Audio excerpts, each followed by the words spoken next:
हम लोग करते आ रहे हैं। राष्ट्रीय ओबीसी मोर्चा झारखंड में पिछले हमारे मने नज़र में 5 साल से तो हम बने हुए हैं। हम लगातार छात्रों की आवाज़ें उठा रहे हैं, छात्रों का अधिकारों को आवाज़ उठा रहे हैं।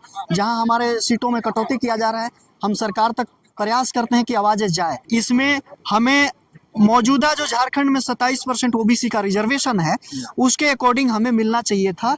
टोटल सीटें मिलने चाहिए थी 283 ओबीसी का, लेकिन हमें कितना मिला है 265। यहाँ हमें जो 7,994 कुल पद है, अब हमें वहाँ जो है 27% रिजर्वेशन की मांग थी, लेकिन 18% कर दिया गया था।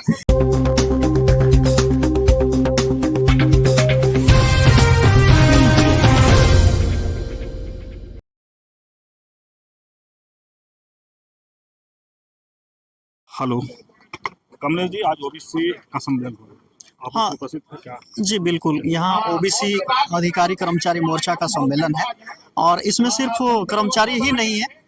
झारखंड के 24 जिले से राष्ट्रीय ओबीसी मोर्चा, ओबीसी अधिकारी कर्मचारी मोर्चा और तमाम जैसे डॉक्टर्स, इंजीनियर्स यूपी से चल करके हमारे पूर्व डीजीपी 1974 बैच के आए हुए हैं और एक अधिवक्ता, एक न्यायाधीश आए हुए हैं सिविल कोर्ट के, वो भी यूपी से शायद चल करके आए हैं। ऐसे तमाम अतिथिगण आए हुए थे। माननीय मंत्री योगेंद्र प्रसाद जी भी आए हुए थे और अभी हम लोगों का जो है यहीं से रणनीति तैयार होगा और हम लोगों को हौसला बुलंद हुआ कि अब हम लोगों का शायद कोई नेतृत्व करता आगे हम लोगों को सहयोगी बनेगा और इसी उम्मीद से हम लोग यहाँ पे सब सम्मेलन में भाग लेने के लिए। ओबीसी का जो मांग है आरक्षण बढ़ाने हाँ का, हाँ क्या लगता है कि अब उम्मीद है कि उम्मीद है कि हमारे जो नेतृत्व करता है डेलीगेशन टीम के लोग हैं, और राज्य में भी लगभग हैं, नेतृत्व में हैं और केंद्र में भी हैं। तो हमें लगता है कि जो फाइलें केंद्र में अटकी हुई है, राज्य से यहाँ कैबिनेट से 2-2 बार जो है 27% रिजर्वेशन पास करके भेजी गई और केंद्रीय गृह मंत्रालय के यहाँ फंसा हुआ है, वो फाइलें जब आगे बढ़ेगा तो निश्चित रूप से हमें आरक्षण मिल जाएगा। लेकिन हमें और जोर लगाने की आवश्यकता है और हम आपके चैनल के माध्यम से तमाम ओबीसी वर्ग के लोगों को हम कहना चाहेंगे कि सड़क अगर सुना रहेगा तो सदन आवारा हो जाएगा। इसलिए सड़क पर आपको आवाज़ उठानी होगी, आपको आवाज़ों को बुलंद करना होगा। हम एग्जाम्पल देना चाहते हैं कि अभी जो झारखंड में जेसीसी सीजीएल की एक बहाली आई थी जिसमें 2025 सीट था और उसका हम साक्ष्य लेकर के आए हुए हैं। ये हमारा साक्ष्य रहा, ये 2025 सीट की बहाली निकली हुई है। इसमें हमें मौजूदा जो झारखंड में 27% ओबीसी का रिजर्वेशन है, उसके अकॉर्डिंग हमें मिलना चाहिए था। टोटल सीटें मिलने चाहिए थी 283 ओबीसी का, लेकिन हमें कितना मिला है 265। यहाँ हमें जो है 18 सीटों की कटौती कर दी गई है। तो ये कहीं ना कहीं हमारा कमियां रही है, ओबीसी वर्ग के कमियां रही है, छात्र छात्राओं की कमियां रही है कि इन्होंने आवाज़ नहीं उठाया, इन्होंने नहीं लड़ा। इसलिए जो है हमारा 18 सीट अब जा रहा है जनरल कोटा में। और जनरल कोटा में आप जानते हैं कि रिजल्ट जब बनता है तो हमारे साथ भेदभाव होता है, हमारे लोगों को रिजल्ट बनने नहीं दिया जाता है।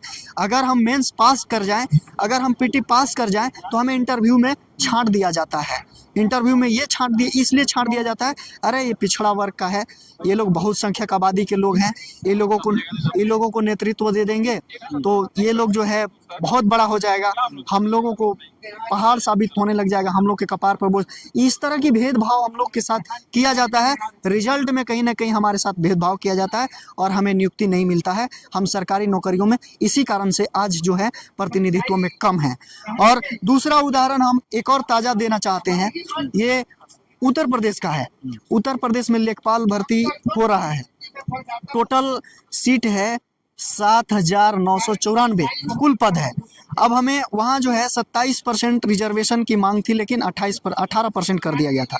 27% के हिसाब से वहाँ पर टोटल सीटें बनती है 2160 सीटें ओबीसी का बनता है, लेकिन दिया कितना गया है 1591 सीटें। काट कितना दिया गया 569 सीटें। ये ओबीसी का हक का खुलेआम हनन हो रहा है। दूसरा, ये सेंट्रल गवर्नमेंट की बहाली निकली हुई है, आर्मीड फोर्सेस, आर्मेड जो सेंट्रल आर्मी है फोर्स की बहाली, उसमें ये देखिए हम साक्ष्य आपको प्रस्तुत कर रहे हैं। टोटल सीटें हो रही है इधर 25,487 जो है फीमेल का सीट है और 23,467 सीटें जो है मेल का है। इन दोनों को मिला करके हमारा जो रिजर्वेशन का सीट निकलता है वो सीट निकलता है 884 सीटें, लेकिन हमको मिला कितना है 5,765 सीटें।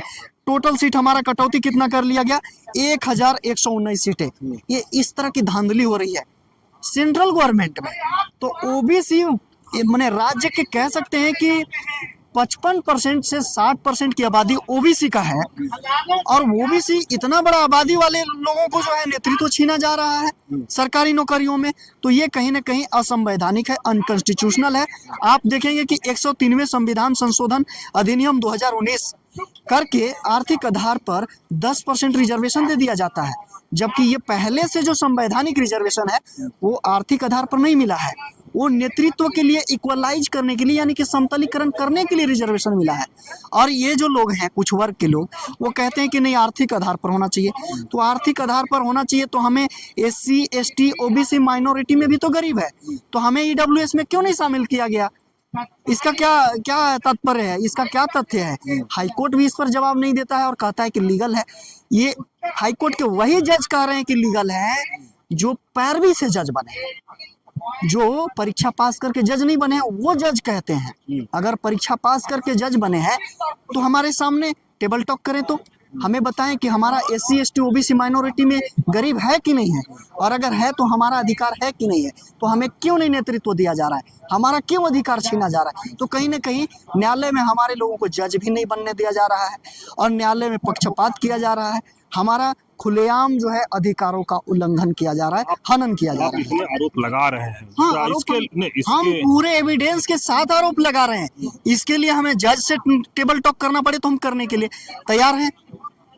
हम अंडर कॉन्स्टिट्यूशन यानी कॉन्स्टिट्यूशन के अंडर में रह के बात कर रहे हैं, अनकॉन्स्टिट्यूशनल बातें नहीं कर रहे हैं। हमारा जो अधिकार है हम उस अधिकार के तहत बातें कर रहे हैं। हमारे साथ भेदभाव होते आ रहा है पिछले 70 सालों से।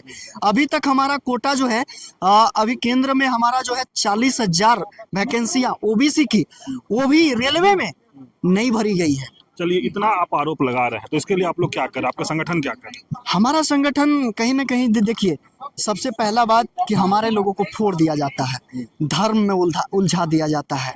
अभी हम आगे बढ़ना चाहते हैं तो हमारे लोगों को जो है अनाप शनाप केस लगा करके जो है फंसा दिया जाता है। अब हमारा कोई नेतृत्व करता अगर आगे बढ़ रहा है तो अभी सुप्रीम कोर्ट क्या लाया था, क्रीमी लेयर। क्रीमी लेयर का मतलब होता है कि जो पिछड़ा वर्ग का ओबीसी का आईएएस आईपीएस बन गया है, अब उसको आरक्षण नहीं देना है, मतलब उसको प्रमोशन नहीं होने देना है, आगे नहीं बढ़ने देना है। हमारा एक तरह का वो गार्जियन है, वही हमारे बातों को उठाएगा, वही हमारा नेतृत्व करेगा, और आप उसको रोक दे रहे हैं। तो उस प्रकार से रोक दीजिएगा तो हम तो आवाज नहीं डायरेक्टली आपके पास पहुंच नहीं सकते हैं, तो उठाएंगे कैसे?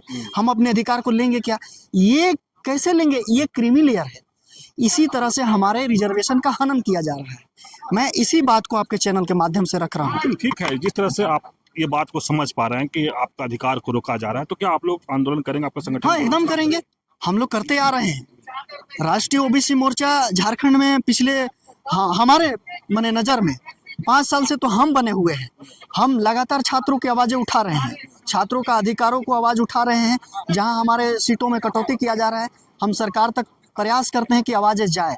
और सरकार में जो मंत्री हैं, अभी योगेंद्र प्रसाद जी आए हुए थे, उन्होंने आपको मीडिया के माध्यम से आश्वस्त किया कि जब वो आयोग में थे, जब उनको नेतृत्व मिला था तो उन्होंने कभी नज़रअंदाज नहीं किया। जो लोग दरवाज़ा खटखटाए, जो लोग वहां तक पहुंचे, उनके बातों को सुना गया।